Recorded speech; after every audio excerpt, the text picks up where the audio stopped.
Want to level up your CSS game and make your website stand out? In this video, we're diving into the magic of CSS Clip Path, the secret weapon to create custom shapes and designs with just one line of code. Today, let's talk about the CSS Clip Path property. It's popular in modern web design. Designers now use interesting and creative shapes to make websites look unique. Forget boring boxes and long before and after code with Clip Path. You can now create cool shapes using just one line of CSS. With this property, you can crop images into image masks, add stylish hover effects, design eye-catching layouts. Clip Path helps you do all of this without any extra elements. First, we'll learn the basic shapes you can create with Clip Path. Let's start with a basic box element with a background and size to 200 pixels x 200 pixels. Now, let's talk about circles using Clip Path. The Clip Path circle function lets you show only a circular part of an element. The basic syntax is Clip Path circle. Radius at cxci. Radius is the size of the circle. Cx and ci define the sense coordinates, positioning it on the element. Let's see examples. Here's a circle with a 50 pixel radius centered at 100 pixels from the left and 100 pixels from the top. You can also use percentages. A radius of 50% creates a circle that perfectly fills the element centered within it. You can also position the circle center at the edges or corners. Here the center is at the top left corner, 0 pixels from the left and 0 pixels from the top, making a quarter circle.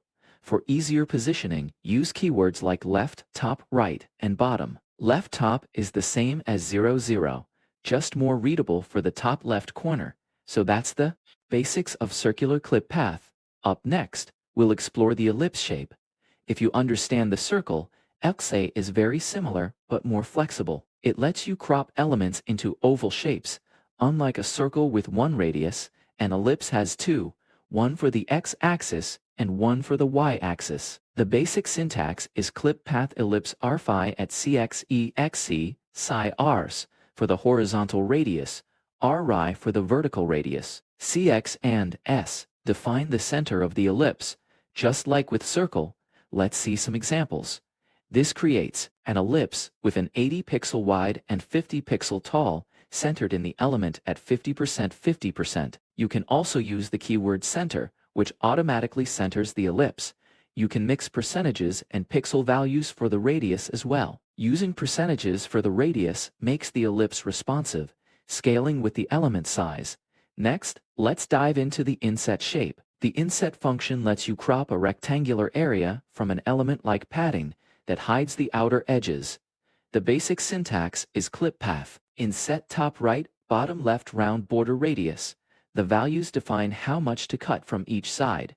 Visible area is inside. The optional round keyword, use it to add corner radius of the inset area, just like border radius. Let's look at some examples. This insets the element by 20 pixels from the top, 30 pixels from the right, 40 pixels from the bottom, and 10 pixels from the left with a 10 pixel corner radius.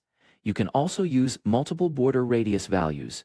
Here the top left and bottom right. Corners have a 15 pixel radius, while the top right and bottom left have 0. For sharp corners, omit round and the radius values. This creates a rectangular inset with the specified values and no rounded corners. For equal insets on all sides, use a single value. This insets the element by 20 pixels from all four sides. Next, we'll explore the polygon shape. Polyard, you can create any custom shape by defining points using x and y coordinates. Anything outside these points gets clipped. The basic syntax is Clip Path polygon open parenthesis x1 y1 x2 y2 x3 y3 and so on. Each xy pair is a point connected in order to form the shape, with the last point automatically connected back to the first.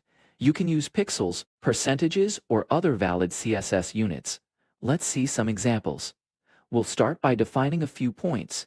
0 is the top left corner, 100% 0 is the top right corner, 100% 80% is near the bottom right, but only 80% down. 0 100% is the bottom left corner. When you connect these points in order, it creates a slanted rectangle.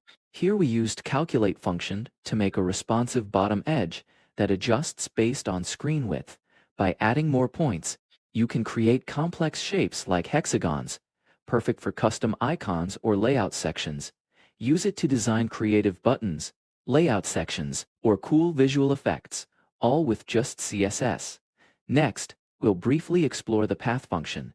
To create this design with CSS Clip path function, we first need to understand the coordinates. We'll work in a 2D space where both the width and height of the element are 200 pixels.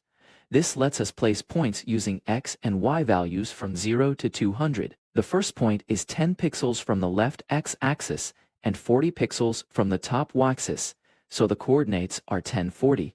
The second point is 70 pixels from the left and 40 from the top, 70, 40. The third point is 80 from the left and 30 from the top, 80, 30. Following this, we can determine all the necessary coordinates, and here is the final result. Once I have the coordinates, you can use clip path with the path function. Here's how it works. M tells the browser where to start the path.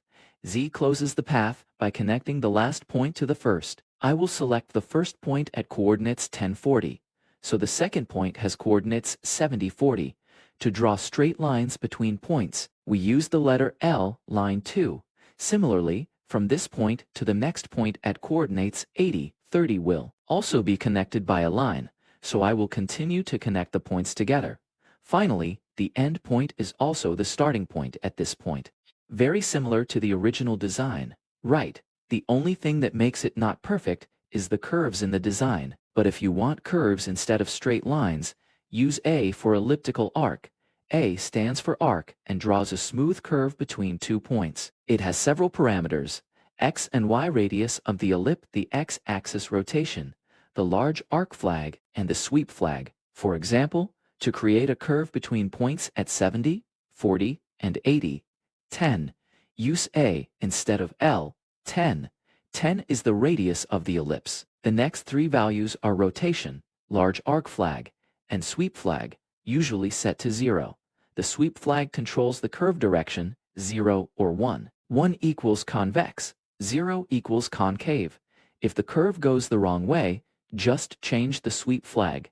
Repeat this for other segments. You can just change the value of sweep flag from 0 to 1 to change it to a convex ellipse.